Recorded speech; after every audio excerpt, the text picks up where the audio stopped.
Hello दोस्तों, कैसे हैं आप सब। मैं शकील अहमद स्वागत करता हूं आपका एकेडेमिया क्लासेस के यूट्यूब चैनल पे।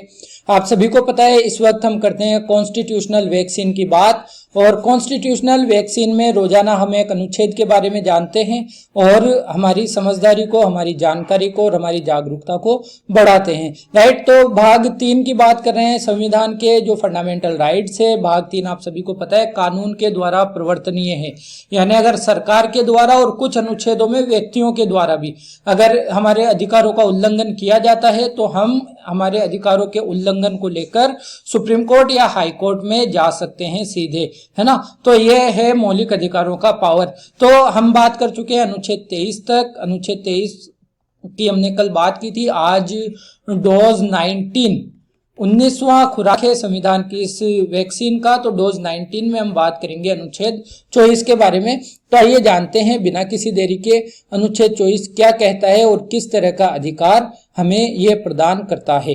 अनुच्छेद 24 को अगर आप देखेंगे तो ये कहता है कारखानों आदि में बालकों के नियोजन का प्रतिषेध। यहाँ पे सीधी सी ये कहना चाह रहा है कि जो जोखिमपूर्ण काम है ना, जितने भी जोखिमपूर्ण काम है उसमें आप छोटे बच्चों को, छोटे बालकों को नहीं रख सकते हैं। जैसे जोखिमपूर्ण काम और छोटे बच्चों की अगर हम बात करें तो क्या कह सकते हैं, 14 वर्ष या उससे कम उम्र के बच्चों के लिए, है ना। तो उन बच्चों को हम ऐसे कामों में नहीं लगा सकते। जैसे 14 वर्ष से कम आयु के किसी बालक को किसी कारखाने या खान, माइंस होती है ना, खान में काम करने के लिए नियोजित नहीं किया जाएगा या किसी अन्य परिसंकट में नियोजन में नहीं लगाया जाएगा।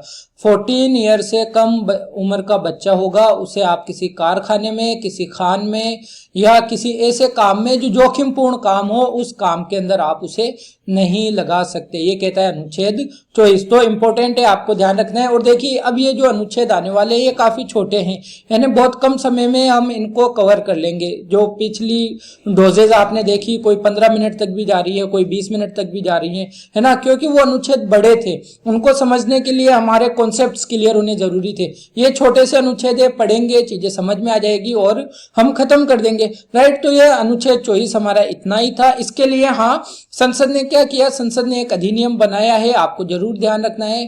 बाल श्रम प्रतिषेध एवं विनियम, यानी नियमन या विनियमन, रेगुलेशन जिसे हम कहते हैं, नियमन अधिनियम 1986, है ना। इसमें हालांकि 2016 में सरकार ने क्या किए थे, संशोधन भी किए थे, लेकिन ये इसी नाम से जाना जाता है, बाल श्रम प्रतिषेध एवं नियमन अधिनियम 1986। बहुत ज्यादा इंपॉर्टेंट आपके एग्जाम पॉइंट ऑफ व्यू से ये है, अनुच्छेद 24 से संबंधित। ठीक है, इसके अलावा हमारी सरकार के द्वारा एक शुरू किया गया था, एक अधिनियम लाया गया था बाल संरक्षण के लिए, बाल अधिकार संरक्षण, बच्चों के अधिकारों का संरक्षण करने के लिए बाल अधिकार संरक्षण आयोग अधिनियम कब लाया गया था आपको पता होना चाहिए। ये लाया गया था 2005 में। तो इसके बारे में आपको ध्यान रखना है। और इसके अंतर्गत क्या होगा, केंद्र में एक बाल अधिकार संरक्षण आयोग होगा, एक कमीशन होगा, और प्रत्येक राज्य में भी एक बाल अधिकार संरक्षण के लिए आयोग बनाया जाएगा। तो अगर आपको पता है, आप हमारे चैनल से करंट अफेयर सेशन देखते हैं, तो हमने बात की थी अभी बाल स्वराज पोर्टल की, है ना, बाल स्वराज पोर्टल।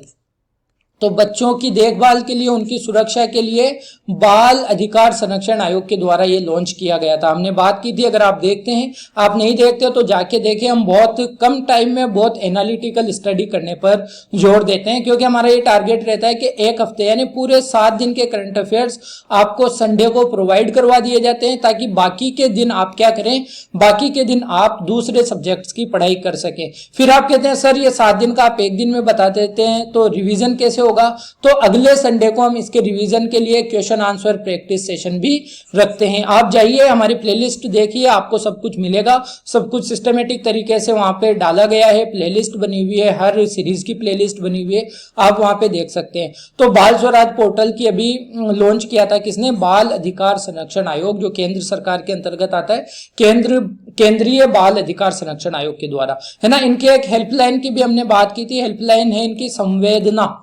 संवेदना हेल्पलाइन है जहां पे बच्चों के लिए बच्चों के अधिकारों से संबंधित मदद की जाती है। तो ये था हमारा अनुच्छेद 24। उम्मीद करता हूं आपको पसंद आया होगा। पसंद आती है चीजें तो लाइक जरूर करें, कुछ सजेशंस रहते हैं, कुछ बातें रहती है तो कमेंट करके बताया करें। आप मुझे ट्विटर पे फॉलो कर सकते हैं, शकील अहमद के नाम से मेरा ट्विटर हैंडल है, आप वहां जाके मुझे फॉलो कर सकते हैं। अगर आपको सेशंस की पीडीएफ वगैरह चाहिए हो तो आप हमारे टेलीग्राम पे जाके इनकी पीडीएफ भी ले सकते हैं। टेलीग्राम का लिंक आपको डिस्क्रिप्शन बॉक्स में दे दिया जाएगा। शेयर करें दोस्तों में, शेयर इसलिए भी करना इसे जरूरी है ताकि भारत के संविधान के प्रति हम भारत के प्रत्येक नागरिक को जागरूक कर पाए। और चैनल को अगर आपने सब्सक्राइब नहीं किया है तो आप प्लीज चैनल को सब्सक्राइब कर लीजिए और बेल आइकन को जरूर प्रेस करें ताकि हर नए वीडियो का नोटिफिकेशन आपको प्राप्त हो जाए। ओके, मिलेंगे अगले डोज में अगले वीडियो के साथ। तब तक अपना ख्याल रखिए और वैक्सीनेशन अगर नहीं करवाया तो जरूर करवाइए क्योंकि बहुत ज्यादा जरूरी है, और पढ़ाई जरूर करते रहिए। ठीक है, मिलते हैं अगले वीडियो में, तब तक के लिए बाय बाय।